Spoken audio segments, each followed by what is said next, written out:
Slight technical area there. Good morning, good afternoon, good evening, wherever you are in the world. We are back with another Neurodiversity Stories, and you would have just seen our incredible guest pop up.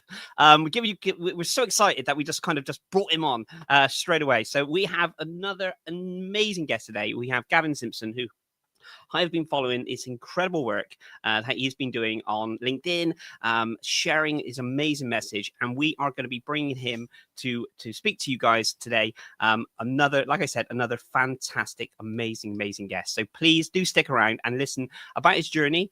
It is a phenomenal journey, and he's doing some amazing stuff. So please do stick around and join us. As always, guys, we can't do this without you and your support.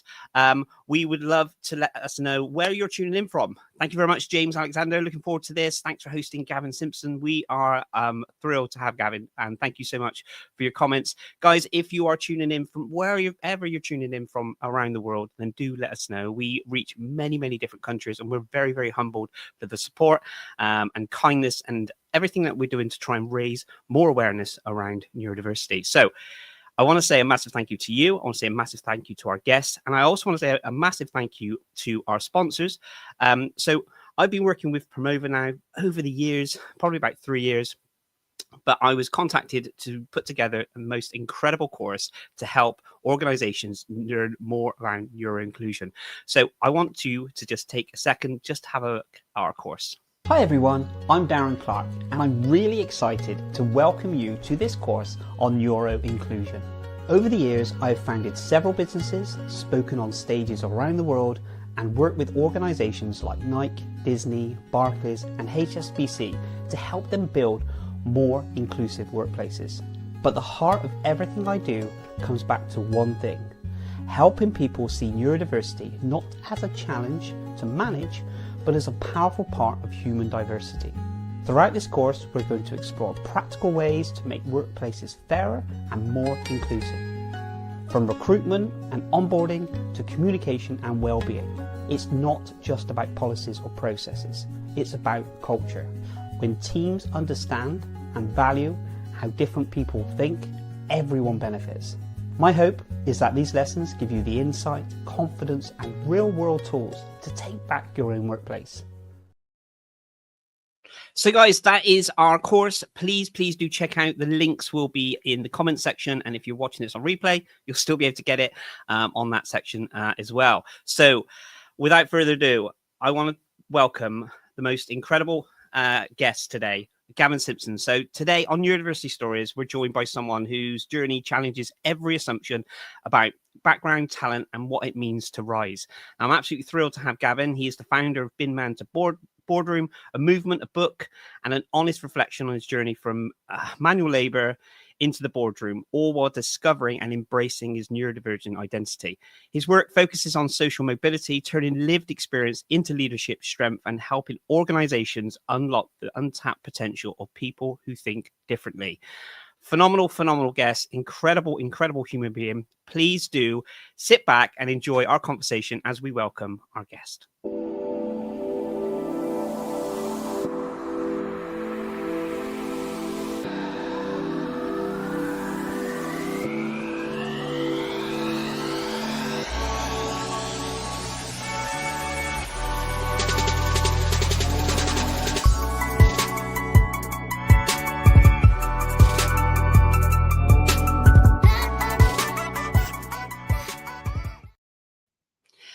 Gavin, good morning, and thank you so much for being a guest on Neurodiversity Stories. Oh, we're all good, Gavin. We're all good. Thank you so much. I think it's Mercury retrograde at the moment, so I think there's a few kind of technical bugs in the area. But we are live and we are here. Gavin, thank you so much for being a guest on Neurodiversity Stories. I want to kind of just jump straight in, if that's okay. Can you tell us what was kind of life before with regards to your kind of the diagnosis around kind of dyslexia? What was that kind of looked like? Tell me a little bit about kind of early Gavin. Well, it was autism, actually, Darren. Autism. So beg your pardon. Autism. That's fine. So yeah, autism. Early life was hard. I always felt a little bit different to other people. Never felt I fitted in. I used to suffer a lot with social anxiety, lots of anxiety, and I loved order and structure. And I write in my recent book that I loved. One thing I loved was art sets with the pencils as a kid, because they're all lined up, but I wouldn't use them because I wanted them to all look the same and in order and sharp. And absolutely love order. But I did struggle. I struggled with what I now know as depression. For many years as a child, I remember some very dark days from probably age of 8 or 9, and a lot of those dark days coincided definitely with the start of school. That was something I really struggled with. By the time I left school, my attendance was 50%. Really struggled. And coming from a working class background, I never knew anyone that went to university or anything. So to me, GCSE results, I kind of knew I was going to fail them anyway, possibly because of my attendance and my struggles at school. But no one around me used anything like that. So I didn't even bother collecting my results. I didn't see it was worth it. With regards, thank you so much for sharing that, Gavin. And you know, the school days is we were talking, you know, before this conversation around kind of the school days, how they still impact you as an individual, even as an adult. And I mentioned, you know, the grand old age of 49, I guess there's not a week that goes by that I don't speak about my school experience or the educational side of it. And this does have a lasting impact, doesn't it, throughout your adult life as well? Absolutely, yeah, 100%. It can be the root of stuff like imposter syndrome and a lack of confidence, and even some of your anxieties as you grow up. It's that almost that trying to smash a square peg into the round hole. With You've got the flatline profile of all your different strengths, etc., fine motor skills, visual spatial reasoning, all that sort of stuff, and education and business much of the time want you to fit that flatline profile. But many of us that are neurodivergent have a spiky profile, and we will have many great positives that aren't really looked at, and all the negatives that are looked at. For example, dyslexia is this. You're looking at the negatives. You're looking at what you can't do. ADHD is a disorder, and there's always that negative spin. But I mean, what you've probably got, Darren, and what many people that are dyslexic have got is this ability to visualize almost in 3D in your mind's eye. Something that was massively powerful for me. I was on a course around neurodiversity, and we were asked if we could all think about an elephant and try and visualize an elephant. And then we went around the room and described our elephant. Now, for me, I described the long eyelashes, the big brown eye, the wrinkly skin, and all the detail. There was some people that couldn't visualize anything. Other people that said it's just big and grey. And other people described the background and the surroundings it was in as well. And I found that fascinating. And the education system isn't set up to teach you stuff like that and look at those different skills that you might have. It treats everyone along that same plane. And I say a lot that I was taught the Battle of Hastings was in 1066. I was taught chiaroscuro was a form of shading, but I wasn't taught that I was an introvert or how my brain worked. And that to me would be so much more beneficial. Absolutely. Yeah. And it's funny when you mentioned the elephant, straight away I was thinking of, you know, like something around its neck and something, and then someone riding the elephant, and then I was like, my mind just completely just sort of went off on a tirade of different things, of color and nuance that I could add to it. So going back to kind of the educational side of it, you're absolutely right. I guess we're conditioned in a way to learn in the same way, at the same pace, in the same. I mean, if we look at the educational system, you know, I'm back in the day when we talked back to year 1 to 5. Now it's kind of 6, 7. I still get confused by it. But if we say when we go into secondary school or, you know, high school, if people listen to this in America, we ultimately have a year theoretically to do the same thing at the same pace, the same things everyone else, and be taught in the same way. And then if we fall behind that, then we're just going to be struggling. And I just don't understand it in a work culture. I mean, there's a lot. We'll go on to the work culture shortly, but I just don't understand how we are expected to work in that way in the education system. It seems a little disparate, doesn't it, from the ways that it works? And it does. I mean, as I've done some professional development, I've learned that people learn differently, and you've got some people are visual learners, some people are doers, and they need to get up. Those more on the ADHD side of neurodiversity will need to move about and do stuff. Someone like yourself, dyslexic, and I myself, I can visualize stuff as I'm a very, very visual learner. And I truly believe in the education system that we need to take that approach, and we should get different learning types in different areas, and these different learning types also suit very different roles when it comes into the business world. Absolutely. So when what kind of school for you was very tricky, very, very difficult, emotionally and that side of it?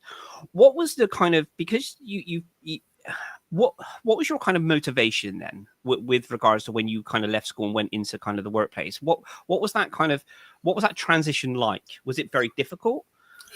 Yeah, it was extremely difficult. I did struggle to get a job at first. It was really hard. And then I've had jobs where, for example, I was pushed by the career service to go and do manual labor.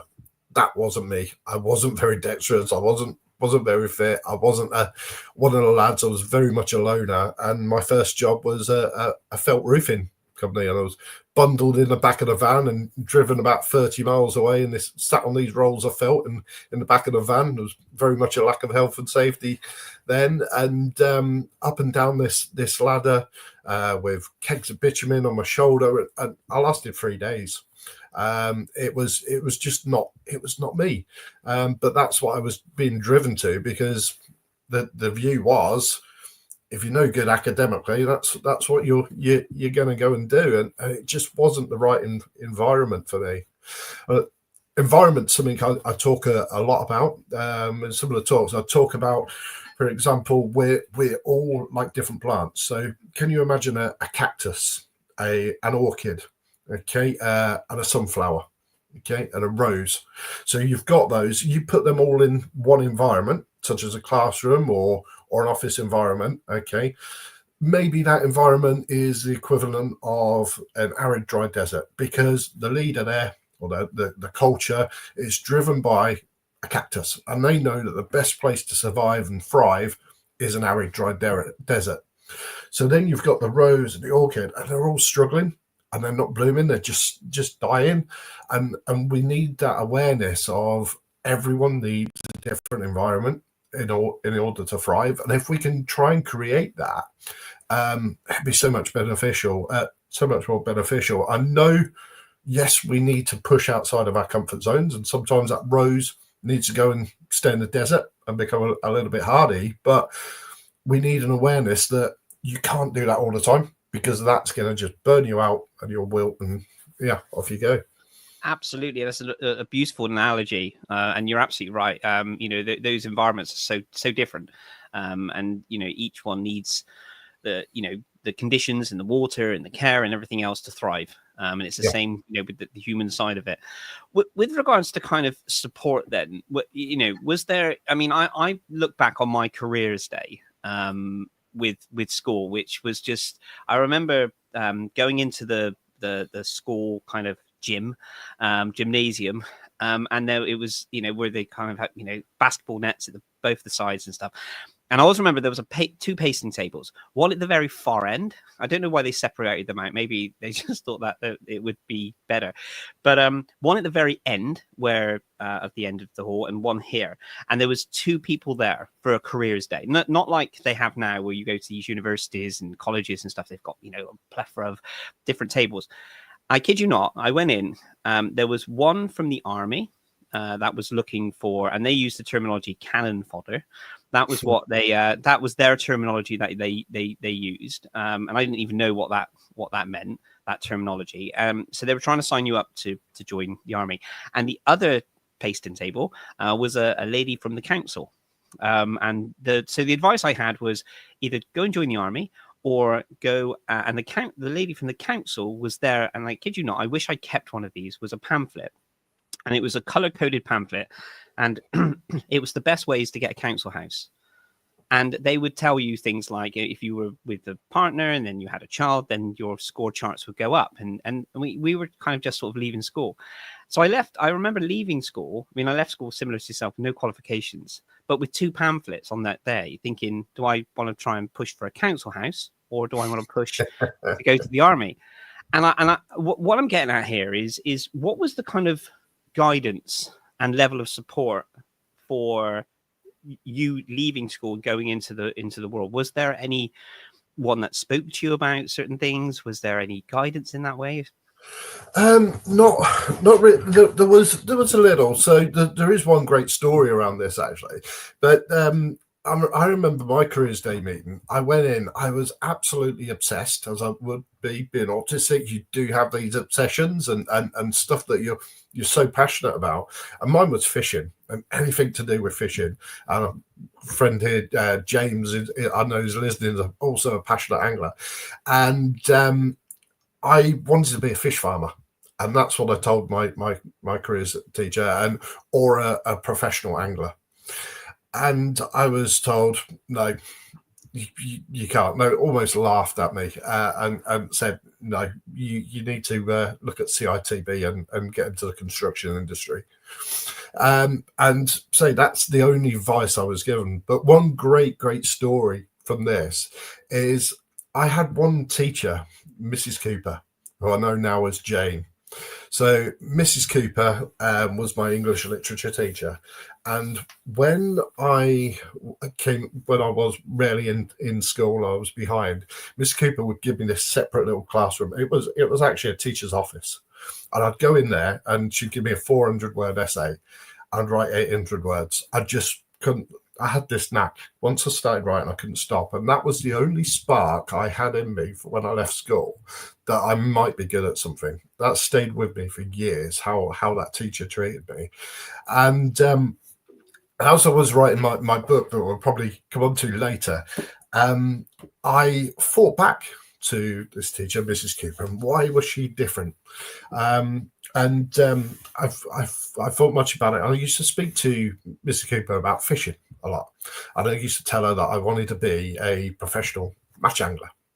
And she said, you can't do that. You can't do it. You've got to have a proper career choice. Okay. You can have your dreams, but you got to have a proper career choice. It just so happens 2 years after school, I bumped into her, and I was working for an ex-world champion angler called Ian Heaps. He won the world championships in 1976 in Poland, I believe.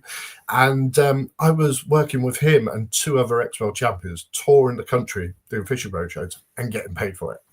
And I told Mrs. Cooper in this chance meeting a couple of years after school I was doing it. And she was astonished. And I never saw her again until I started writing this book, and I finally got in contact with her through a Facebook group for the school. And she was like, I remember you. You're the boy that never stopped talking about fishing. And I went, wow, how do you remember? It's been over 30 years. And she said, I've told nearly every pupil about you. And I went, what do you mean? She went, well, I remember this little boy that was obsessed with fishing. And I like fishing as well, so we used to talk about it a lot. And I told you that you shouldn't chase that dream. You need to be serious and get a proper job. And then I met you one day, a couple of years later, and you'd actually achieved part of your dream. You were getting paid for fishing. So she said, since then, I've told all the other pupils about you and told them to always chase their dreams. And it was so amazing. And we've met for lunch a few times since, and we've become really, really good friends. And Jane has actually marked my homework one last time. She edited my book and also wrote the afterword, which was absolutely amazing. Gavin, that is an absolute beautiful story. And I think, you know, that's a legacy story, isn't it? Because how wonderful is that? Is that you then helped generations with your story in the work that you're doing. I think that's absolutely phenomenal, and you know, kudos to yourself. And I think it's very easy for people to say, and I think they just, you know, that obviously coming from a very caring nature of look, you need a proper career because you need to earn the money, and we want to make sure that you can put food on the table and all the other bits and pieces, and you know, all those things. And you know, there is this element, and when you've gone back and said, actually, yeah, you know, this is what I've done, but it's completely blown our mind. Yeah, it's kind of like that elephant thing again. Is the teacher is telling you, no, you need to do this, but they can't always see what you can see. They don't understand those different skills and strengths that people might have, and it's about getting to know that person. And I'm always talking about asking why. Another story I like to share is we talk about the 5 whys in business to find the root cause of something, and I've mentioned it to many teachers. So, for example, one of my sons would often get sent to reset because he's fidgeting, or he's got ADHD and going through an autism diagnosis, and he'd fidget or sit on his chair a little bit like that, and he'd get sent to reset. But I asked the teacher to think about the 5 whys and understand what children in their class are going through and why they're getting certain behaviour. And one example I use a lot is you've got a child tapping a pencil on the desk. Okay, so you call out because they're disrupting the rest of the kids. And they continue doing it, called out, and eventually, as many schools do, the name then goes on the board. The child's getting more frustrated, tapping and moving, and they get sent to reset. So they get this nice quiet room, which is not a discipline, it's where they want to be, in a nice quiet room on their own. But that is just dealing with the problem, okay? But children are doing that to communicate in some way, or they sometimes can't help it. So if you start asking why is little Tom tapping his pencil on the desk? Well, he's finished his work, and it was a reading task. So why has he finished early? Well, Tom is an expert reader. He's just got this hyper focus with his neurodiversity that he can speed read through and absorb stuff quickly, because he's in that right mindset. And then why has he done it even more when he's been asked not to? Well, because he's felt that anxiety of having his name written on the board and being called out. He was seen as different, and he's kind of embarrassed. Would a head teacher call out a teacher and write their name on the board in the staff room where they're having a staff meeting? I don't think so. It would be total embarrassment for him. So when you start to understand why, this little Tom, he's actually tapping his pencil because he's finished his work quickly. And if you understand that, the teacher could then go, right, okay, if we get a reading task, Tom is going to whip through it quick. He's going to get bored and he's going to struggle. He can't sit still. He just cannot sit still. So let's give him a task that he has on the side that he then does once he's finished his main task, to keep him active, or go and collect a register, or get him moving out the class so he doesn't disrupt others. Then, instead of getting a child that leaves school that thinks they're a nuisance and annoying and a pain and different to the others, you've got a kid that realizes they're genius. You're absolutely right, and I think it's that planning, isn't it, and that support mechanism to understand, you know, this is the task ahead, and I guess it's that generic, isn't it? Expecting everyone to be able to do the task and finish more or less at the same time, and then just be able to just sit and await for the next instructions. And it's understanding each person's needs of what that actually happens. You know, the test is 60 minutes, and It's environment.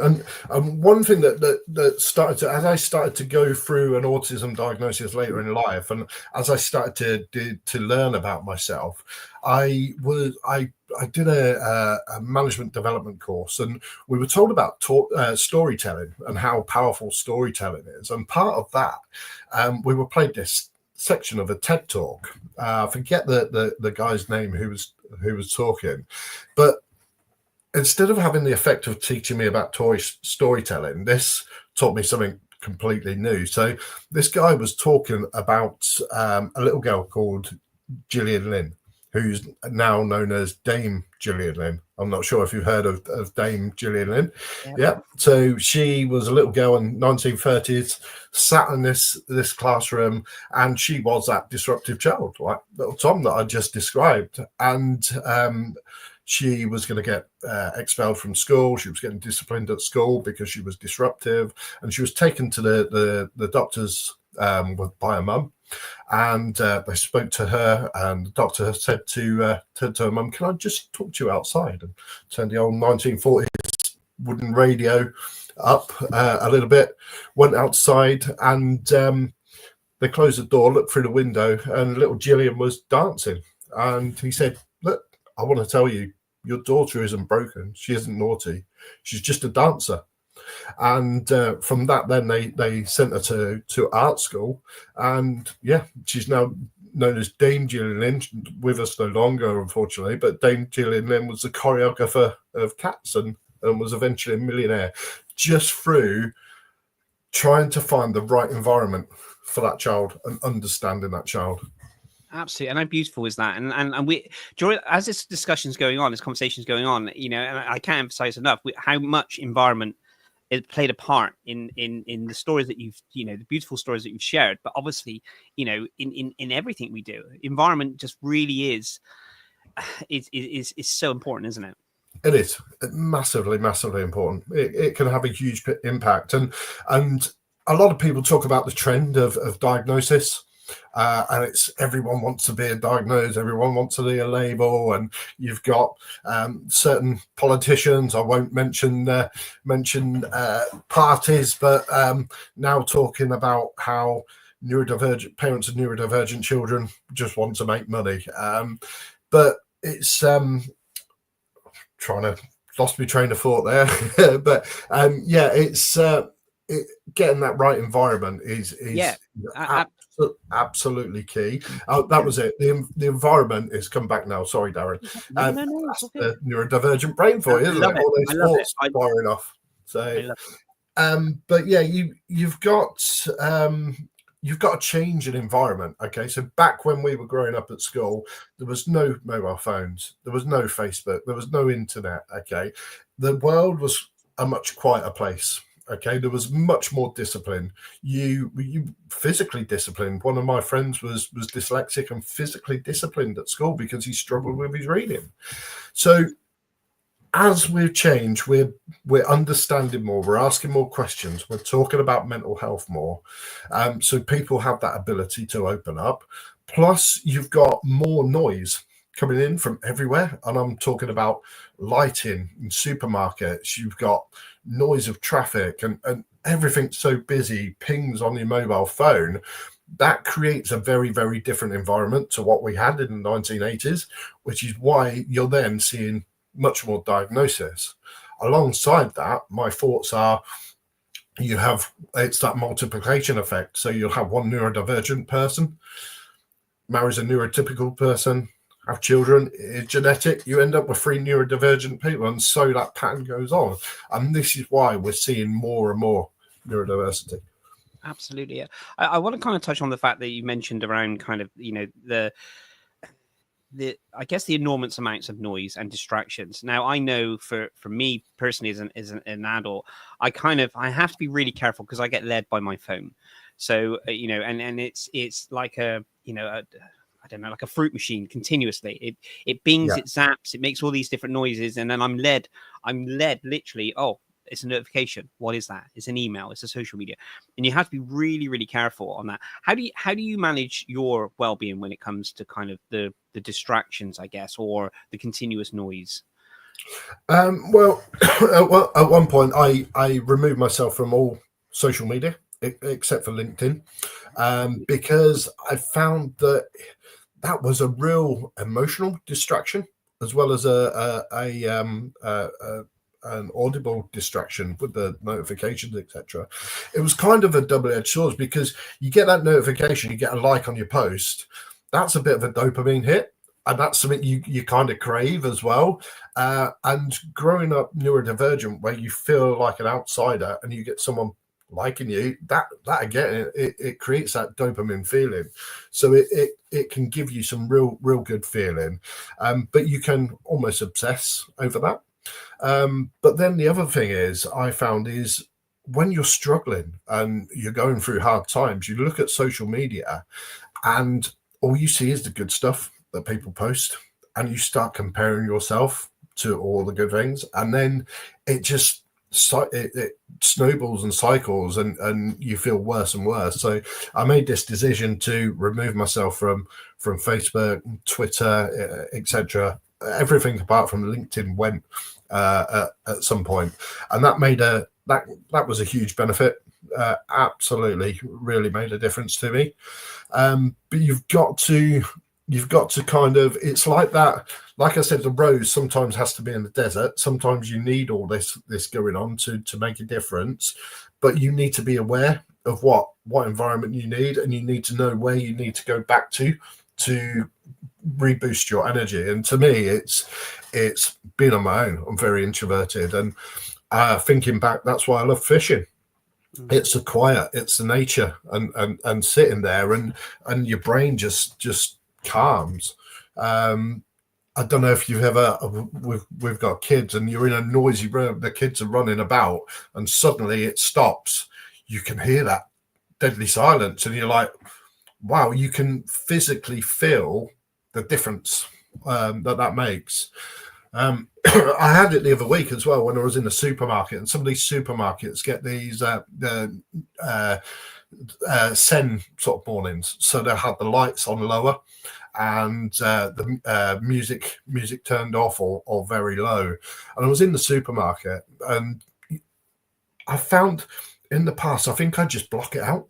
I just block it. You go within yourself.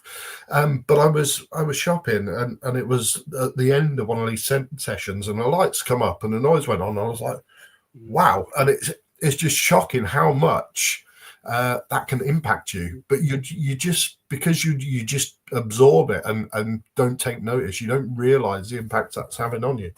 Absolutely. I tend to wear, and it is interesting. We won't go into too much detail, but obviously we know that there's, a certain post going out on LinkedIn at the moment where they're talking about children wearing, headphones or ear defenders, and it's a form of madness. And this is a terminology used by a politician, because I personally feel like the oversensitivity of light for me as well, and for noise. So I literally have my headphones, my earpods all the time. And whenever I go into a supermarket, I tend to have those on, or if I'm in a train station or a busy thing, and I'm just pumping out kind of classical music, purely because that kind of desensitizes sometimes the environment, and then other times I'm kind of loud and I'm in the moment, but then I need time to put the headphones on and just kind of decompress within that side of it. And I feel I've learned coping mechanisms around that. But when it comes to social media, and a lot of it is, like you said, that endorphins and the visual side of it. And I think as well, sometimes we're now in a generation now where we can contact anyone at any time throughout the world. And I think it's got to a point now where people want an instant reply, to things. The only thing I'd say is people don't want an instant reply to, I guess, it's slowed down his emails. I mean, I still struggle sometimes with emails, trying to understand how they fit. They fit in the sense of, because the terminology we use on social media is different to what we would do on WhatsApp, and then WhatsApp's different to how we would communicate on emails. And this sometimes can be a real communication barrier, can't it? Because we're almost masked in certain ways of how we communicate verbally and written in so many different formats. Yeah. I find my communication styles are very, very different, written and verbally, and in my head. I can communicate things fantastically in my head. I go and try and talk about it, and it all comes out in gobbledygook, or I get lost in my millions of thoughts that are pinging around my head. The one thing I use to help me is AI. I found that. So it was Grammarly to start with, which is AI before it was known as AI really. And yeah, I know what I want to type. I'll type it out and then just get a little bit of assistance to make sure that it comes across in the right way. I've learned so much about communication over the years, though. My communication was probably left a lot to be desired when I first stepped from that working class Binman into the office. It was such a change for me. And my emails used to be more like essays. And also I remember a complaint once because I was so direct and far too direct. And yeah, probably those unknown rules of not writing things like as per my last email, those microaggressions, but you just don't. It's just a fact. It's as per my last email, but you don't realize that it's almost unwritten rules. Yeah.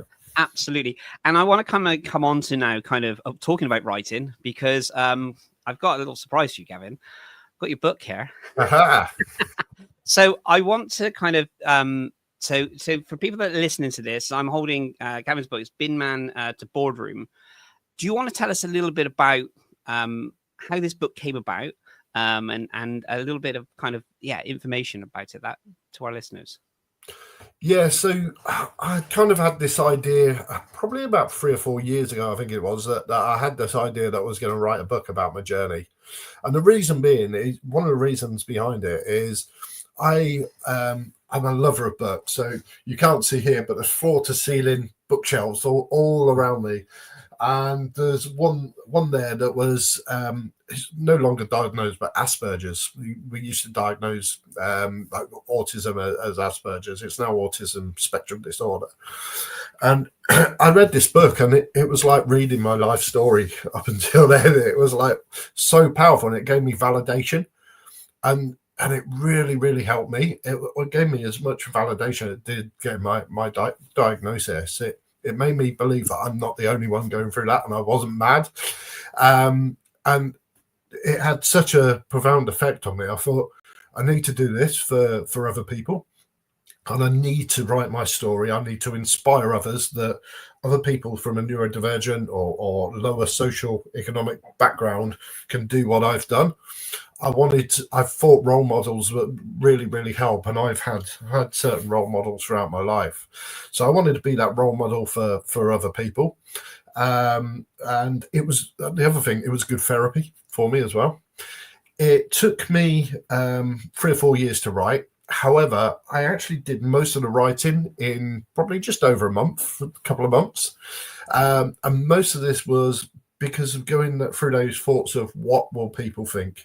What would it do to my career? What would others think about me? But I managed to battle through that and get through that, and thought, do you know what? There's going to be some people that don't like it. There's going to be some people that don't agree with it. There's some people that say, shut up and get on with it. But I know there's a hell of a lot of people that it will really, really help. And I've been very, very open and honest in that book. Really open and honest, because I don't want to be that social media shiny, just show the good stuff. I've shown the really bad stuff in there as well, and it can be quite dark at times, the book, but there is a really, really good ending to it.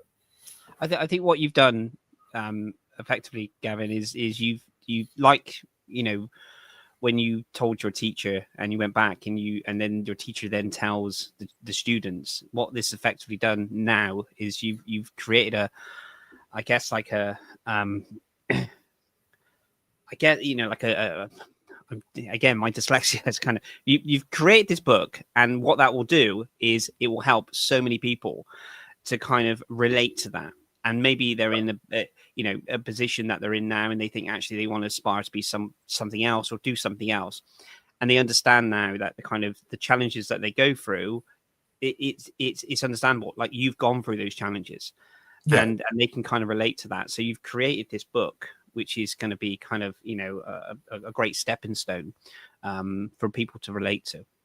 100%. And the book's in 2 parts. So you've got the first part is my journey from very early days in school and how I got on for school through to the Binman days and right through to now working for a global automotive manufacturer and now I'm just going on to be an entrepreneur and start my own businesses. But the second part of the book is more about talking about change and how we should change and how it's always been there. So I've got a great section. I love it. And it's more sort of role models. So I talk about all the neurodivergent people from the past and the present. So you've got, for example, Einstein, who didn't start talking till he was nearly 4 years old, and he struggled at school to start with. He failed his first college exams, and there's some real fascinating insights. And I forget the guy's name who I think it's Ingrad, who from IKEA. Okay, and he's famously dyslexic, and the reason the IKEA products have a name instead of a product number was he was just struggling with the product numbers, and so he gave his product names and some fascinating stuff. And it shows that it's always been there. This isn't a new trend. It's not something modern. It's been there for years. Absolutely. With regards to kind of so. I find kind of a lot. So when I left school, my first job was pushing trolleys 12 hours a week. Yeah. And I remember back in the day, many years ago, when I kind of started advocacy work, like 20 years ago, I remember doing a talk and I pinned it trolley collector to company director. And it was very similar in the sense of the journey. And I love listening to people's journey. It's one of the reasons why we created, Neurodiversity Stories, to hear people's journey. And I just want you to never underestimate. When you mentioned some people will like it, some people won't like it, some people will tell you to shut up. Some like, I think that's an inherent thing in that you feel, maybe, it. What I would say is the fact that you've created this is an absolute marvel, and it will help so many people. And a lot of people will reach out to you, Gavin, and a lot of people will say it's really helped me on my journey. And some people will say it's helped, but they won't reach out. And I think, as I mentioned before, it's that pebble effect. Okay, yeah. So I think it's absolutely tremendous. Can I ask, what was that kind of? We find a lot of people that leave school that are neurodivergent that tend to kind of go into, I'm not being stereotypical in that sense. I'm just talking from my own experiences, certain jobs which are very manual in the sense because I guess qualifications are needed to go into, to certain things after that. So there are kind of like a manual job, whether it's warehouse, whether it's trolley collecting, whether it's binman, whether these things, and that's absolutely fine. What was that kind of mindset and the motivation? And what encouraged you to then think, actually, I want to progress and do something else after this? Because you could have just stayed where you were. Yeah. With the school and the educational side of it that you had, and the lack of kind of support in that sense, and then you find yourself, in that position. What propelled you to then, be in the position you're in now? So there was always that nugget that Jane put in my brain that I might be good at something. So there's one teacher that made a difference to my life and impacted my life all the way through. So there is that. But what I did, I think a turning point was I had various factory jobs, different jobs, a couple of bits of time where I was unemployed. And then I got in the tire. I kind of wanted a trade. Yeah. So I got in the tire and exhaust trade. And I was a trainee tire fitter. And I had a love of cars, so it was a real interest to me. And went through tyre fitting, exhausts. I did my sitting guilds in exhaust fitting, brake fitting, shock absorbers, etc. And really excelled. And I found it was probably the way I visualized stuff. I could explain stuff to people very differently to others. So, for example, brakes overheating, I would use the analogy of a hot iron on an ironing board will travel. It's not got that much friction to stop it, but a cold iron will be juddery, and that's why you can't have brakes that are going to overheat. They need to be able to keep cool, etc. And I used to be able to explain things very differently. The other thing I liked, we had structure. So we had a telephone technique that we'd use to convert a telephone call into a visit to the branch. And I just loved the structure, and I was really good at that, and managed to turn a lot of visits. So I had this desire to grow and develop. There was a little nugget that I could do something, and I finally got my own branch, and I took on this failing branch of a national tire and exhaust company, and I managed to. I've got the trophy up there. I started in the April, and I think it was in the May. I'd won Manager of the Month, June, and won it nearly every month for the rest of that year. I'd have quadrupled the turnover. So what I did now is what I now know as Lean Six Sigma methodology, and it was removing waste and bottlenecks from the business and removing defects. So basically the tire machine was right at the back, and you only had 2 ramps, and you had to walk out to the back with the wheels and walk back and fit them back on, which is wasted time. And then there was a bottleneck, so you couldn't take on other work. And there was an old building just across the car park that was just full of junk. So on the slow days, we cleared that out, created two new tire bays, had 2 tire machines in there, and invested a bit of money. And suddenly we could do 4 times as much work because we had that, we removed that bottleneck and removed that wastage from the business, and we put in tougher QC procedures, and it was going amazing. And that was kind of the start of my journey. But then I was given a super branch, and I was working 7 days a week. I couldn't get a day off. We were struggling for staff, and it was dealing with everyone's distress purchases. And I just had a massive breakdown. And what I know now was autistic burnout. I burnt myself out. And that was when I decided then to get a job driving a truck. I just quit that job. I couldn't go back once I'd had that breakdown. And I'd seen these HGV learner trucks driving past. I thought, I'm going to do that. I want to be on my own, go and be on my own in a truck. And so I did. I got my 2-week training course, and on my second week, I got a phone call from a waste company.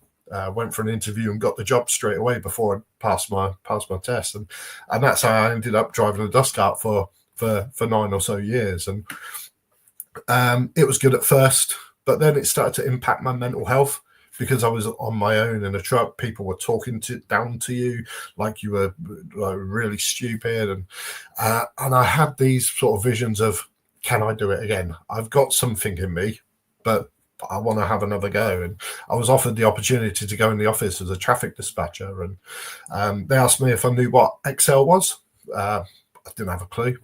So I bought a book, which is still up there, and one of my many books on Excel, the Beginner's Guide to Excel. And I read it on the Eurostar when the kids were doing their own thing when we went to Euro Disney. And within 6 weeks, I was teaching my manager how to use Excel. And he looked at me and went, "You did a good impression of being thick all those years." And it was that stereotype. I kind of took it as a compliment in a way, because I'd really done some good stuff. And that was the trigger then. And I went on a management development course. I started to learn. I was an introvert. I did what you call insights, and started to learn about how my brain worked differently to other people, and how I had some skills that I'd never discovered. They would never discovered me I'd never discovered them in the education system. And I started to put that together. We did a course on management accounts, and I started to look at those. And that's when I had that trigger. Do you know what? I'm going to try and become an accountant. And that was a real big turning point. In my back of the mind, did I think I'd ever achieve it? Possibly not, but I wanted to give it a good go, and yeah, I did it. Here I am now. It's incredible, Gavin, and it's a hell of a journey, and there's still a hell of a journey now in what you're doing now. Can you tell for the people that's listening now? Can you tell us what you're doing now and how you're helping? So currently, until the end of January, I'm with a global automotive manufacturer. So I look from that Binman with no qualifications. I currently look after 50 million and 12 directors of a global automotive business. So that's quite a big jump from where I were. However, I'm so passionate about making a difference to people's lives that I've started 2 businesses. So one is Binman to Boardroom, based on my journey around my book. I've written this book that we mentioned, Binman to Boardroom. I'm also writing another book that is kind of the blueprint and master plan of how I managed to turn my life around and get to where I am now. So I want to deliver that. And then off the back of that, I want to deliver some courses as well. So what I've found is many businesses deliver courses once there's been a problem. There's no bite-size courses for individuals to help them before there is a problem. We need to be a bit more proactive rather than reactive. And a lot of people keep reaching out to me for help and guidance. How did you do what you do? And I thought, do you know what? I need to deliver this to a wider audience. So that's what I'm going to do. Another book in the making, some training courses. I want to try and do some keynote talking as well, and get out there and talk and try and make a difference and inspire people. So that's one business. The other business is New Vantage Business Services. So New Vantage, you might see the thing in the name there. So new for neurodiversity and the advantage of the neurodivergent brain. And the ethos is there is think differently to elevate your business. And what it is a CIMA certified chartered accountancy practice. So we offer from compliance right up to almost a strategic FD, fractional FD service, and any other sort of business opportunities as well to help business owners grow. And my long-term vision with that is everyone says that there's a massive skills gap in the UK, but there isn't. There's people out there with skills, but they've not been recognised, and many of them are sat at home in bedrooms feeling that they're useless. So my dream is to build a business where I can give other people that haven't done well academically a chance in to get a career in finance.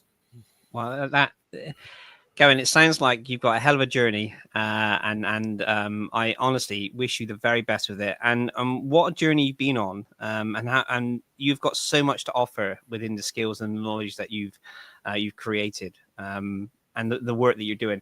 We wish you the very best with the book. It is literally I've started reading this, and I will finish reading this, and I cannot thank you enough for being a guest on Neurodiversity Stories.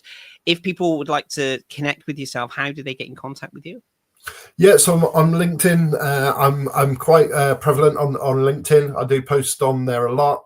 Binman to Boardroom now has a YouTube channel. So I'm starting to do some good YouTube videos on there, just to try and give people insight and I talk about environment, I talk about confidence, etc. So I'm starting to build those up. TikTok, the same videos there on TikTok if you prefer that channel. Say I'm on Facebook and Instagram with Binman to Boardroom, and then New Vantage is just on LinkedIn and Instagram. So yeah, plenty of opportunities to follow my journey there and see what I do. Wonderful, and we will put all the links on this for everyone to see. Gavin, thank you so much for being an incredible guest, and the work that you do for our community is just priceless. So thank you so much. No problem. Thanks for having me, Darren. I've really enjoyed it. Thank you. Thank you very much.